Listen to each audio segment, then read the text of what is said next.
forums and standards bodies are considered, and they are technically very slow. 4G standard, for instance, took about 10 years to call it LTE these days. 5G probably about the same. So observing this process, we decided that we have to use agile. And what agile methodology gives you is rapid prototyping. By prototyping rapidly, by moving rapidly and creating quickly best practices.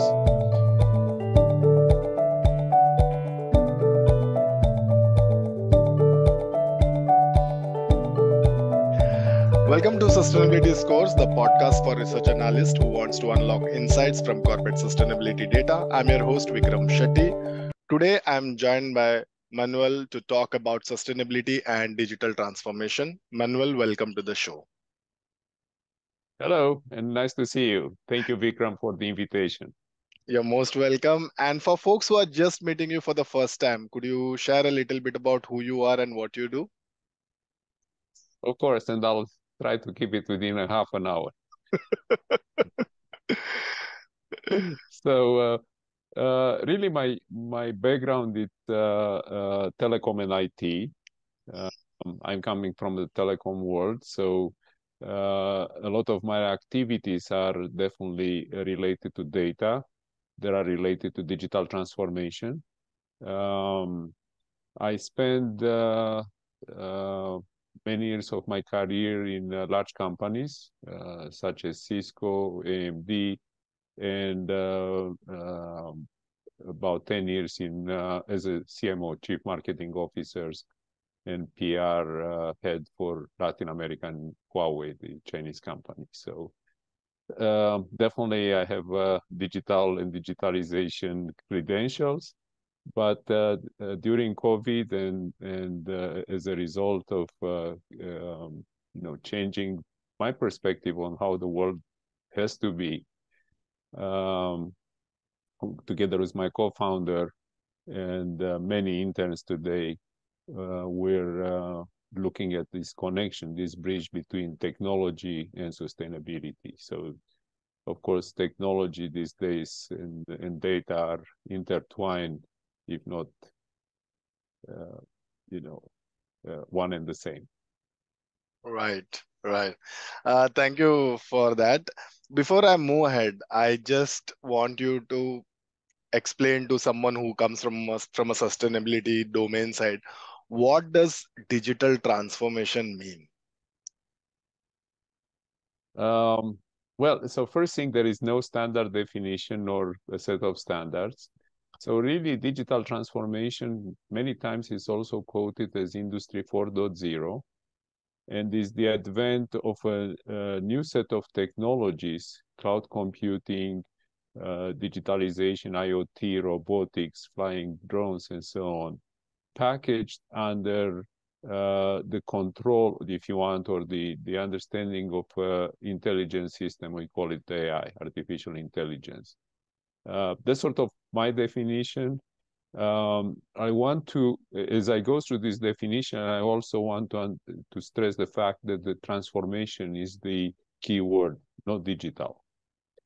And this transformation is the key word because it's a transformation process. When I said Industry 4.0, I meant transformation from Industry 3.0, for instance.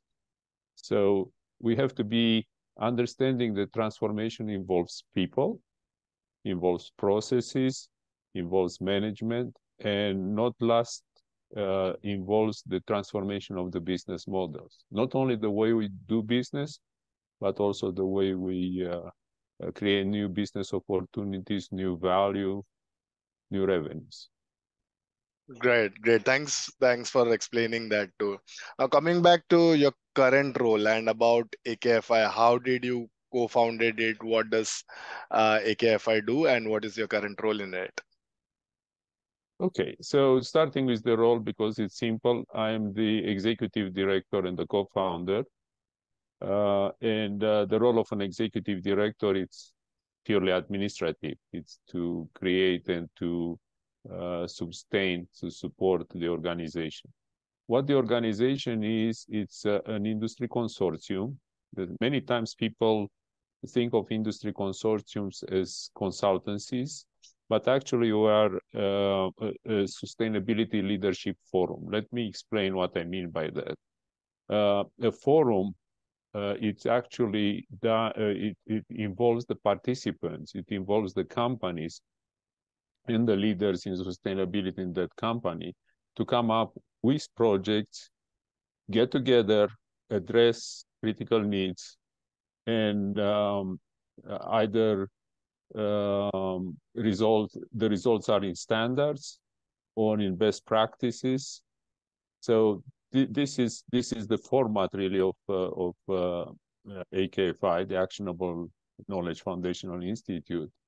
We are focused on, as a forum, we are focused on the problems of sustainability reporting, which relates directly with data, as well as the way the sustainability can be made an efficient process with the supply chain.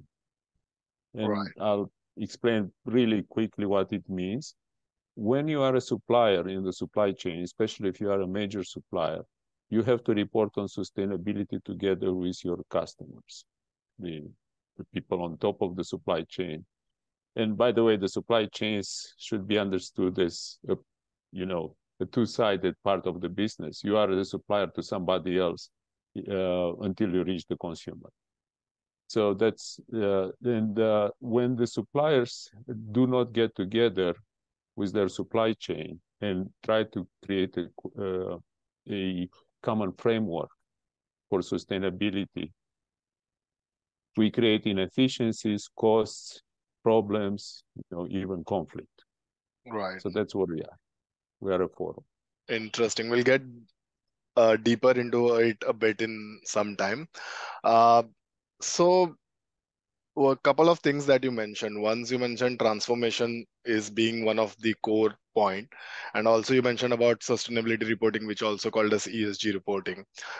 So can you explain to our listener how do you help a company to make a transformation, especially let's pick ESG reporting as a use case, and how do you help them transfer, and what does the before looks like and what does the after look like? Sure. And actually, I want to make sure that we understand companies help themselves. We are a forum, we are a self-help forum. Right. Hence, and we tend to separate ourselves from consultants, which help a company at the time. McKinsey and your firms and many other firms are going to consult on one-on-one. Right. So we're offering really this forum for companies to address how they report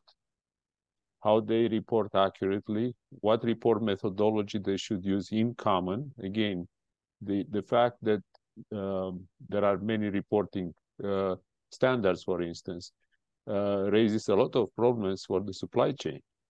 If your Ford company asks for ISO 14001 and others are asking for other methods, you create a lot of challenges in terms of how you create data, how you store data, how you process data, how you make your data auditable. Very important, because audits are part of, and we'll probably get later into legislation and European Community in California and so on. But to answer the question, the simple fact that they can talk one with the other and agree on a common practice, it's a much big step ahead, because now you can build on this common practice. Got it. And just for my understanding and clarification, I understand the forum is more like a catalyst, and because there are different companies join to your forum and they understand the standardization or overcome the challenges.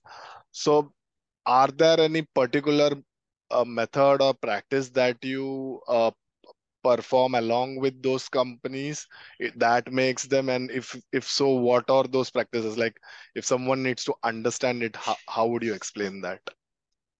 Excellent question in the first place. So I'll start with a little bit of history, because forums and standards bodies are considered, and they are technically very slow. 4G standard, for instance, took about 10 years. We call it LTE these days. 5G, probably about the same. So observing this process, we decided that we have to use agile. And what agile methodology gives you is rapid prototyping. By prototyping rapidly, by moving rapidly and creating quickly best practices, we know that they won't be perfect. We know that there won't be, agreement on the first iteration. But to use an agile practice in order to move forward the yardstick. There is so much to be done that if you try to make it perfect and takes you 10 years, well, the ESG is not waiting. Yeah. Got it. That's very interesting. I can see how it is now connected coming from a technology space.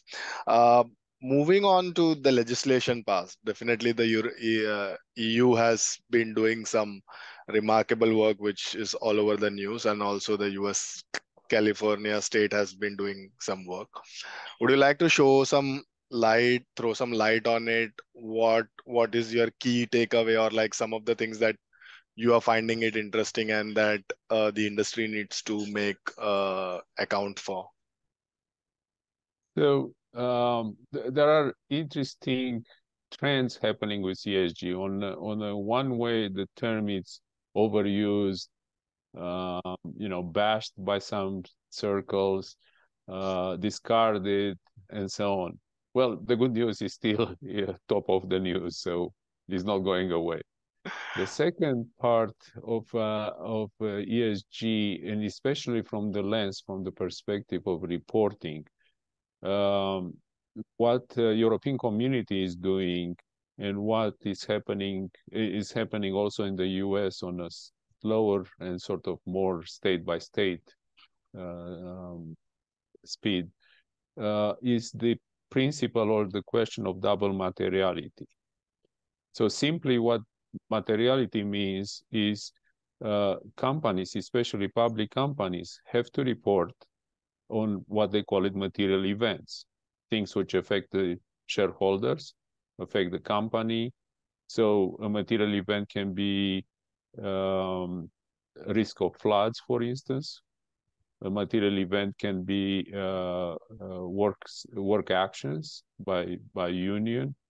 And these are material to the finances of the company. So an investor should know what risk is taken. So materiality is reflected in actually how risk is measured and how company is insured, for instance, for risks, how investors look at the risk of their investment. So it's a key element, actually it's probably the key element in the functioning of a public company. Private companies may not need to disclose to the same level. What's double materiality? Now it's applying the risks of ESG to the risks of the company, adding them up. So you look at environmental risks. You have to disclose what the company has in terms of environmental risks and what the company has actually to take as an action. And by the way, when companies disclose risks, it doesn't mean automatically action. They may say, we have a risk, but we're doing nothing. Right. We're going to cope with it later on.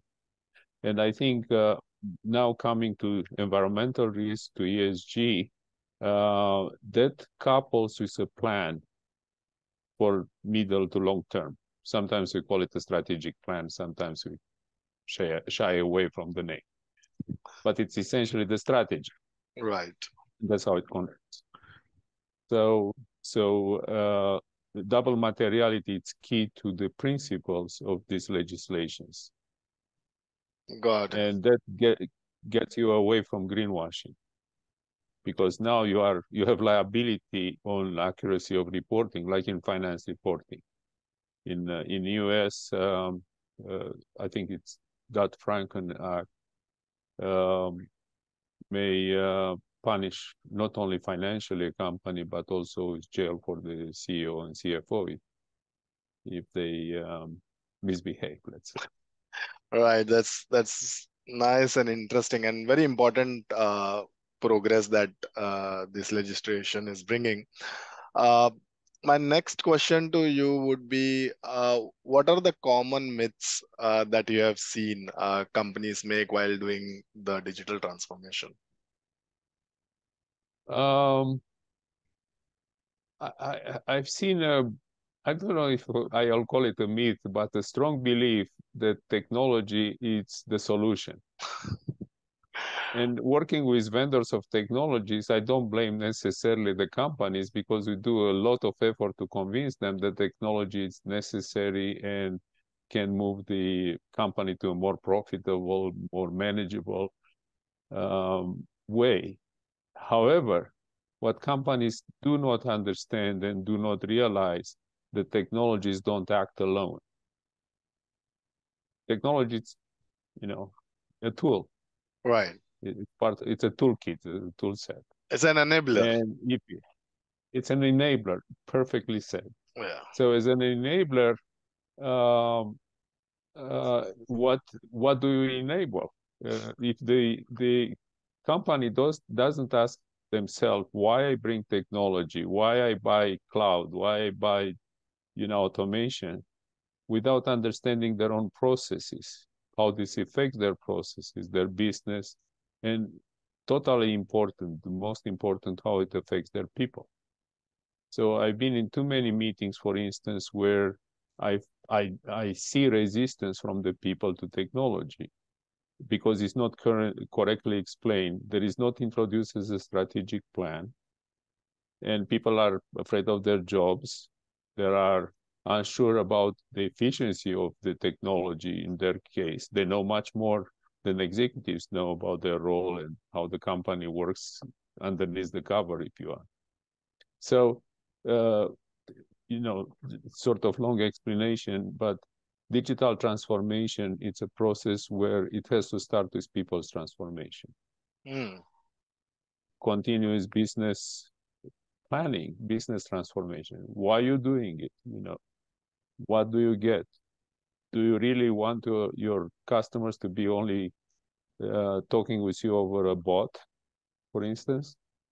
Yeah, it's automation. It results in people being layoffs, but this human relation, is lost. The bot can do only so much, Right. Right. Personally, I seem to be in this category that after listening to 10 options from the bot, I need the 11th one. Right. I hear you. I hear you. Now, when we talk about transformation, data plays an important role. So if someone is working with ESG data, what would be your number one advice to them?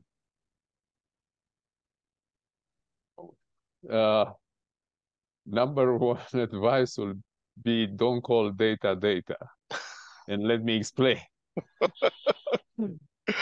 Because data is not one thing. Actually, data is a plural in itself. Right. But there is not such thing as a standard ESG data.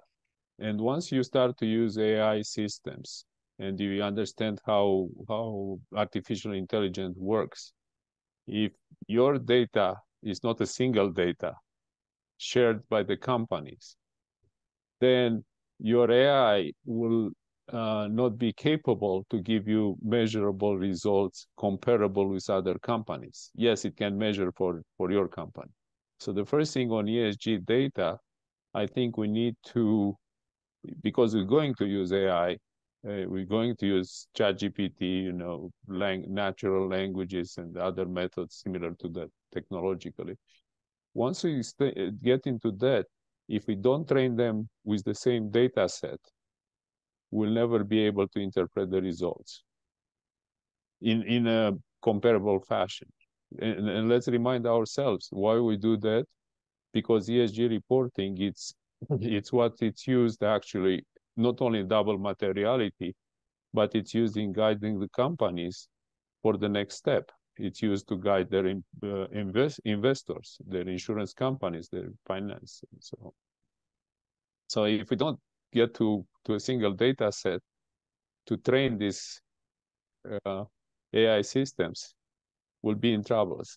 Now, let me make a footnote, because AKFI contributed to a number of public inquiries by different bodies like IOSCO. We contributed to the Singapore Authority. And we looked at it, at how they put AI in their requirements. And it's sort of a one-liner. You should use AI. It's like, you know, you should use cutlery when you have dinner, but what goes with what, you know? Right. Greg, I understand that. So it has to be a more systematic and a well-planned approach, and not just a tick box exercise, because everyone is using and ChatGPT is only one, like it's one variation of one language model, part of AI. It has, like, AI itself, it's so vast that you cannot Sure. use one component with one data points and call it as And absolutely, Vikram. Not only to add that, as you said, you know, you use BARD as the same data set and to get different results. right. BARD being, as people probably know, the Google's Right. AI, you know, ChatGPT, if I may Right, use. right. And as we speak, I mean, there are already other companies who are bringing their data models and who are bringing their technology to the public space, because it's a competitive world. Yeah, so it doesn't have to be watched in one single lens, and I think I understand and appreciate that point of view very much. Before I ask my last question for this episode, do you want to share anything, or anything that comes to your mind or we missed in our conversation? Um, I think the first level for people is awareness, and they're doing a tremendous job raising the awareness by just asking these apparently simple questions. You know, what's data? What's ESG data, for instance? Right. So that's a first step. I would like to add the fact, and we have in AKFI, we have over 20 interns. We have about 80 supporting people that come to our actionable ESG to discuss different parts.